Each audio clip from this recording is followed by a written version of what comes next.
കുഞ്ഞുലക്ഷ്മി, അച്ഛ വന്നു കേട്ടോ. വൈശാഖൻ കുളി കഴിഞ്ഞ് മുറിയിലേക്ക് വന്നുകൊണ്ട് പറഞ്ഞു. അച്ഛ കുളി കഴിഞ്ഞ് വന്നു കേട്ടോ. പാവം അച്ഛ. അച്ഛ പാവമായത് അമ്മയുടെ ഭാഗ്യം അല്ലേ കുഞ്ഞു? അവൻ ലക്ഷ്മിയെ വന്നു കെട്ടിപ്പിടിച്ചു. ഏട്ടാ, ഇന്ന് കുറേ സംഭവങ്ങളൊക്കെ നടന്നു. എല്ലാം അച്ഛൻ പറയും. എന്താടി, നീ കാര്യം പറയേ. അതൊക്കെ സസ്പെൻസ്. ഏട്ടൻ ചെല്ല്, ഞാൻ പിറകെ വരാം. ദേ പെണ്ണെ, കളിക്കാതെ കാര്യം പറയുന്നുണ്ടോ? തൽക്കാലം പറയുന്നില്ല. മോൻ അങ്ങോട്ട് ചെല്ല്. ലക്ഷ്മിക്കും കുഞ്ഞുലക്ഷ്മിക്കും ഓരോ ഉമ്മ കൂടി കൊടുത്തിട്ട് വൈശാഖൻ മുറിവിട്ടിറങ്ങി. അച്ഛാ, കാര്യം നല്ല ആലോചനയൊക്കെ ആയിരിക്കും. പക്ഷേ വീണയ്ക്കൊരു ജോലി കിട്ടിയിട്ടാണെങ്കിൽ കുറച്ചുകൂടെ നല്ല ബന്ധം കിട്ടില്ലേ? ഞാനും അത് പറഞ്ഞു മോനെ. പക്ഷേ അവൾക്ക് പ്രായം കൂടി വരികയാണെന്നാണ് നിന്റെ അമ്മ പറയുന്നത്. ഓ, ഇപ്പോൾ അങ്ങനെയായോ? വീണയ്ക്ക് 23 വയസ്സാവുക. ഇനിയും ഇങ്ങനെ പഠിത്തമെന്ന് പറഞ്ഞ് നടന്നാലേ ചൊവ്വുള്ള ചെക്കന്മാരെ ഒന്നും കിട്ടില്ല. ഒന്ന് പോ അമ്മേ മിണ്ടാതെ. അമ്മയോട് ആരാ ഇതൊക്കെ പറഞ്ഞത്? ചെക്കന്മാരില്ല പോലും. എന്തേ, എല്ലാവരും നാട് വിടുമോ? നിന്നോട് തർക്കിക്കാൻ ഞാനില്ല. രാഘവൻ പറഞ്ഞ പ്രകാരം ഇത് നല്ലൊരു കൂട്ടറാണ്.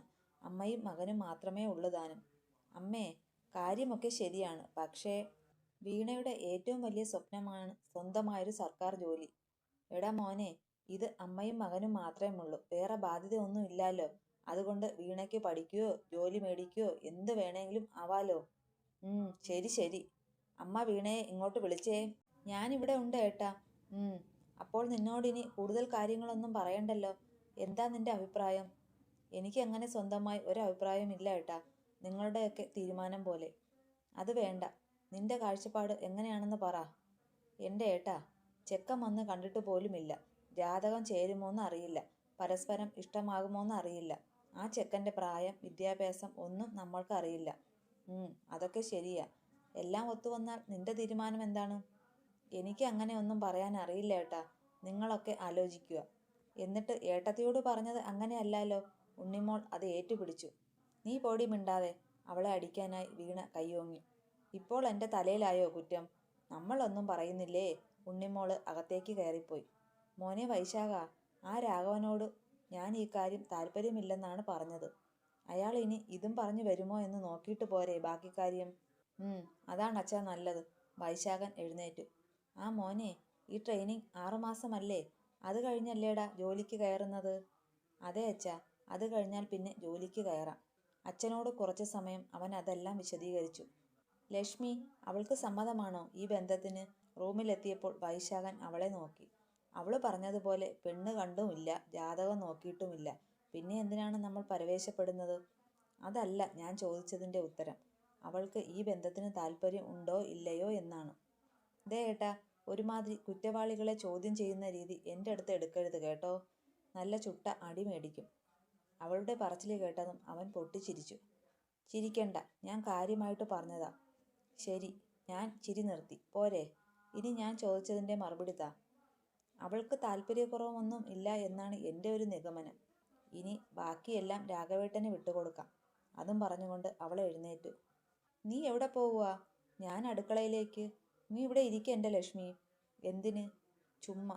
എനിക്ക് നിന്റെ മടിയിൽ തലവെച്ച് കിടക്കാൻ. അയ്യടാ, ഒരു പൂതി. എനിക്ക് കുറച്ച് പരിപാടിയുണ്ട്. അതും പറഞ്ഞ് അവൾ മുറിയിൽ നിന്ന് ഇറങ്ങിപ്പോയി. നീ എന്നോട് ക്ഷമിക്കില്ലേ ദീപേ? എത്രയൊക്കെ മാപ്പ് പറഞ്ഞാലും അർത്ഥമില്ലെന്ന് എനിക്കറിയാം. അവളെ തൻ്റെ നെഞ്ചിലേക്ക് ചേർത്ത് കിടക്കവേ രാജീവൻ ചോദിച്ചു. സത്യം പറഞ്ഞാൽ എനിക്ക് ഒരുപാട് സങ്കടം തോന്നി ഏട്ടാ. ജീവിക്കേണ്ട എന്ന് തോന്നിപ്പോയത് കൊണ്ടാണ് പിന്നെ ഞാൻ ഒന്നും നോക്കാതെ. അവൾ അത് പറയുകയും അവൻ അവളുടെ വായ തൻ്റെ കൈകൊണ്ട് പൊത്തി. പ്ലീസ് ദീപേ, ഇനി ആ വാചകം നീ പറയരുതേ. എനിക്ക് എന്തേലും സംഭവിച്ചാൽ ഏട്ടന് വിഷമം വരുമായിരുന്നോ? അവൻ മൂളി. ഓ ചുമ്മാ. ഏട്ടനൊരു വിഷമവുമില്ല, എനിക്കറിയാം. അങ്ങനെയായിരുന്നു നേരത്തെ. പക്ഷേ നീ എന്നെ തോൽപ്പിച്ചു കളഞ്ഞു. അവൻ അവളുടെ മുടിയിഴകളിൽ വിരലോടിച്ചു. Am sorry ദീപേ. ഇനി അതൊന്നും പറയണ്ട. കഴിഞ്ഞത് എല്ലാം ഒരു ദുസ്വപ്നം പോലെ ഞാൻ മറന്നു കഴിഞ്ഞു. ഇനി നമ്മുടെ പുതിയൊരു ജീവിതമാണ് ഏട്ടാ. അവൾ അത് പറയുകയും അയാൾ അവളുടെ നെറ്റിയിൽ മൃദുവായി ഒരു ചുംബനം കൊടുത്തു. ഇനി എൻ്റെ അവസാന ശ്വാസം വരെ ഒരു വാക്കുകൊണ്ടോ പ്രവൃത്തി കൊണ്ടോ നിന്നെ ഞാൻ വേദനിപ്പിക്കില്ല ദീപേ, അവൻ പറഞ്ഞു. മതി, ഈ ഉറപ്പ് മാത്രം മതി ഏട്ടാ എനിക്ക്. വേറൊന്നും വേണ്ട. പാവം ദീപ വിങ്ങിക്കരഞ്ഞു. ഒരുപാട് കരഞ്ഞു. ഇനി നിന്റെ കണ്ണിൽ നിന്ന് ഈ കണ്ണീര് വരുന്നത് എന്നാണെന്ന് അറിയാമോ? ഇല്ലെന്നുള്ള അർത്ഥത്തിൽ അവൾ അവനെ നോക്കി. ലേബർ റൂമിൽ വെച്ച് നമ്മുടെ കുഞ്ഞുണ്ടാകുമ്പോൾ. അതും പറഞ്ഞുകൊണ്ട് അവൻ അവളെ തന്നിലേക്ക് കൂടുതൽ അടുപ്പിച്ചു. ദല്ലാൾ രാഘവൻ കയറി ഇറങ്ങി ഒരു തരത്തിൽ പെണ്ണ് കാണൽ ചടങ്ങിന് അനുമതി മേടിച്ചു. അങ്ങനെ ചെക്കൻ വന്നു. പേര് ശ്രീരാജ്, 28 വയസ്സ്, കാണാനും മിടുക്കൻ. MA കഴിഞ്ഞു PSC കോച്ചിങ്ങിന് ചേർന്നതായിരുന്നു. കഷ്ടപ്പെട്ട് പഠിച്ചത് മൂലം പെട്ടെന്ന് തന്നെ ജോലിയിൽ പ്രവേശിച്ചു. എടോ, ഞാൻ പഠിച്ച സെൻ്ററാണെങ്കിൽ ഒരുപാട് നല്ലതാണ്. അവിടെ പഠിച്ച 90% പേർക്കും ജോലി കിട്ടിയതാണ്. താൻ കല്യാണം കഴിഞ്ഞാൽ അവിടെ ചേർന്നാൽ മതി കേട്ടോ. ശ്രീരാജിൻ്റെ ആ ഒറ്റ വാചകത്തിൽ വീണ വീണു. അവളുടെ ആഗ്രഹം അതുതന്നെയായിരുന്നു. വൈശാഖൻ ആരുടെയൊക്കെയോ പയ്യനെക്കുറിച്ച് ചോദിച്ചു. ആരും ഒരു കുറ്റവും പറഞ്ഞില്ല എന്ന് മാത്രമല്ല, ഏറ്റവും അനുയോജ്യമായ ഒരു ബന്ധമാണ് ഇത് എന്നാണ് അവരൊക്കെ പറഞ്ഞത്. അങ്ങനെ രണ്ട് വീട്ടുകാർക്കും ഇഷ്ടപ്പെട്ട സ്ഥിതിക്ക് ജാതകവും ചേർന്നതിനാൽ ശ്രീരാജും വീണയുമായുള്ള വിവാഹം ഉറപ്പിക്കുകയാണ് ചെയ്തത്. 6 മാസത്തെ ട്രെയിനിങ് ഒക്കെ പൂർത്തീകരിച്ച് വൈശാഖൻ തിരിച്ചെത്തിയതാണ്. ഇനി ഉടനെ തന്നെ ജോയിൻ ചെയ്യണം. ലക്ഷ്മിയുടെ വയറൊക്കെ വലുതായി തുടങ്ങിയിരിക്കുന്നു. ഇടയ്ക്കൊക്കെ കുഞ്ഞിന് അനക്കം വന്നു തുടങ്ങി. വൈശാഖൻ ഫോൺ വിളിക്കുമ്പോൾ കുഞ്ഞിനെ അറിയാമെന്ന് ലക്ഷ്മി അവനോട് പറഞ്ഞു. ക്ലാസ്സൊക്കെ കഴിഞ്ഞതുകൊണ്ട് അവൾ വീട്ടിൽ തന്നെയാണ്. വൈശാഖൻ ട്രെയിനിങ്ങിന് പോയതുകൊണ്ട് അവൾ സ്വന്തം വീട്ടിൽ പോയി ഇടയ്ക്കെല്ലാം നിൽക്കുമായിരുന്നു. യാത്രാക്ഷീണം കാരണം വന്നപ്പോൾ മുതൽ വൈശാഖൻ നല്ല ഉറക്കത്തിലാണ്. അവൻ വന്നപ്പോൾ ലക്ഷ്മി ഹോസ്പിറ്റലിൽ പോയതായിരുന്നു. ലക്ഷ്മി 2-3 തവണ റൂമിൽ വന്നിട്ട് തിരിച്ചു പോയി. വീണയും ശ്രീരാജും തമ്മിൽ ഫോൺ വിളിച്ചുകൊണ്ടിരിക്കുകയാണ്. എന്നും വൈകിട്ട് 5 മണി മുതൽ അവർ തമ്മിൽ ഫോൺ വിളിയാണ്. അത് ഒരു അരമണിക്കൂർ നീളും. നടക്കട്ടെ നടക്കട്ടെ. ലക്ഷ്മി ചിരിച്ചുകൊണ്ട് അടുക്കളയിലേക്ക് പോയി. എന്താ മോളെ, എന്തെങ്കിലും വേണോ? ഓ, ഭയങ്കര നടുവിന് വേദന എടുക്കുക അമ്മേ. കുറച്ച് ദിവസമായി തുടങ്ങിയിട്ട്. നാളെ കേശവൻ വൈദ്യൻ്റെ അടുത്തുനിന്ന് കൊട്ടൻ ചുക്കാതി മേടിക്കാം. അത് തേച്ച് കുളിക്കാൻ തുടങ്ങണം. അത് തേച്ചാൽ മാറുമോ അമ്മേ? ആശ്വാസമാകും മോളെ. എന്നാലും ഇനി ഇടയ്ക്കെല്ലാം ഈ വേദനയൊക്കെ വരും. മാസം അടുക്കാറാകുമ്പോൾ അങ്ങനെയാണ്. എനിക്കാണെങ്കിൽ ഓർത്തിട്ട് പേടിയാകുന്നു അമ്മേ. സത്യം പറയുക. എന്തിന്? ഒരു പേടിയും വേണ്ട. എല്ലാം പെട്ടെന്ന് കഴിയും മോളെ. കുഞ്ഞിനെ കണ്ടു കഴിഞ്ഞാൽ പിന്നെ നിന്റെ എല്ലാ വിഷമവും മാറും. സുമിത്ര അവളെ ആശ്വസിപ്പിച്ചു. എന്നാലും ലക്ഷ്മിയുടെ മുഖം പ്രസാദിച്ചില്ല. വൈശാഖൻ എണീറ്റില്ലേ മോളെ ഇതുവരെ? എത്ര നേരമായി ഉറങ്ങുന്നു? ആ പേര് അമ്മ പറഞ്ഞതും കുഞ്ഞ് അനങ്ങി. ഇല്ലമ്മേ, ഏട്ടൻ നല്ല ഉറക്കത്തില്ല. ഞാൻ വിളിക്കാനും പോയില്ല. മോള് മുറിയിലേക്ക് പൊയ്ക്കോ. നാളെ നമുക്ക് കുഴമ്പൊക്കെ തേച്ച് ചൂടുവെള്ളത്തിൽ കുളിക്കാം കേട്ടോ. ശരി അമ്മേ. ലക്ഷ്മി വന്നു കസേരയിലിരുന്നു. അച്ഛ ഉറങ്ങുവാടാ പൊന്നെ. എണീക്കുമ്പോൾ മുത്തിന് ഉമ്മ തരും കേട്ടോ. അവൾ തൻ്റെ വയറിൽ തഴുകി. അപ്പോഴേക്കും കുഞ്ഞ് 2 ചവിട്ട് തന്നതായി അവൾക്ക് തോന്നി. അമ്മേ, അച്ഛയെ വിളിച്ചുണർത്തു എന്നാണോ കുഞ്ഞാവ പറയുന്നത്? ലക്ഷ്മി കസേരയിൽ നിന്ന് എഴുന്നേറ്റു. വൈശാഖേട്ടാ, ഏട്ടാ, എഴുന്നേൽക്കുന്നില്ലേ? അവൾ അവൻ്റെ തോളത്ത് പിടിച്ചു കുലുക്കി. 2-3 പ്രാവശ്യം കൊട്ടി വിളിച്ചപ്പോഴാണ് അവൻ കണ്ണു തുറന്നത്. ലക്ഷ്മി, നീ എപ്പോൾ വന്നു മോളെ? ഞാൻ വന്നിട്ട് ഒരുപാട് നേരമായതാണ്. പക്ഷേ ഏട്ടൻ നല്ല ഉറക്കത്തിലായിരുന്നു. നിനക്ക് വിളിക്കാൻ മേലായിരുന്നോ? വാ, ഇവിടെ ഇരിക്ക്. അവൻ അവളെ തൻ്റെ അടുത്ത് പിടിച്ചിരുത്തി. ഇവിടെ ഒരാൾക്ക് അച്ഛയോട് മിണ്ടാഞ്ഞിട്ട് ഭയങ്കര കുറുമ്പ്. എനിക്കിട്ടാണെങ്കിൽ ചവിട്ടും തൊഴിയുമാണ് കേട്ടോ.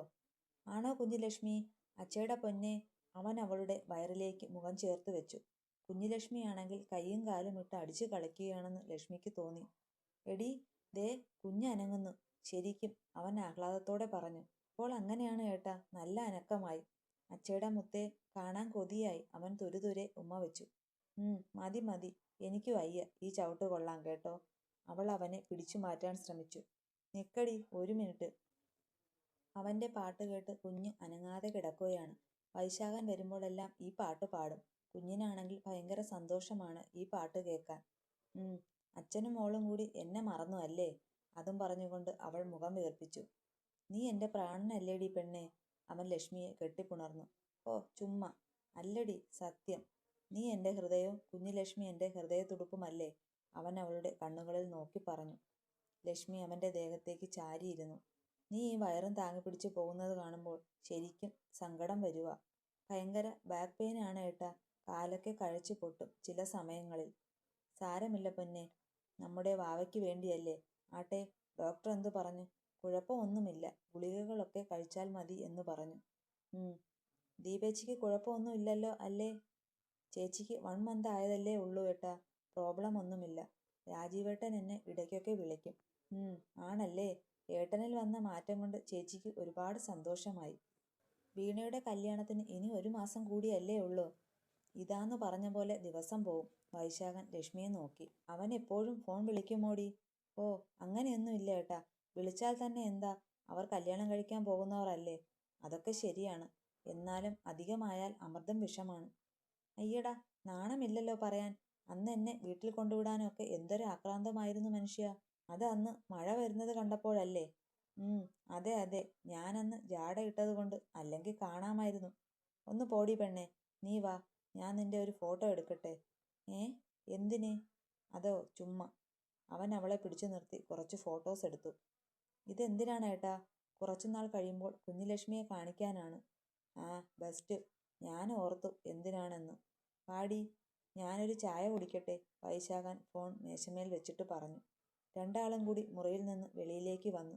ആ, ഏട്ടൻ എഴുന്നേറ്റോ? എത്ര നേരമായി ഞങ്ങൾ കാത്തിരിക്കാൻ തുടങ്ങിയിട്ട്. എന്താണാവോ ഉണ്ണിമോൾ ഇത്രയ്ക്ക് കാത്തിരുന്നത്? എന്തെങ്കിലും സ്പെഷ്യൽ ഉണ്ടോടി? ചക്കപ്പുഴുക്കും നാടൻ കോഴി കറി വെച്ചതുമുണ്ട്. മതിയോ ആവോ? ആണോ?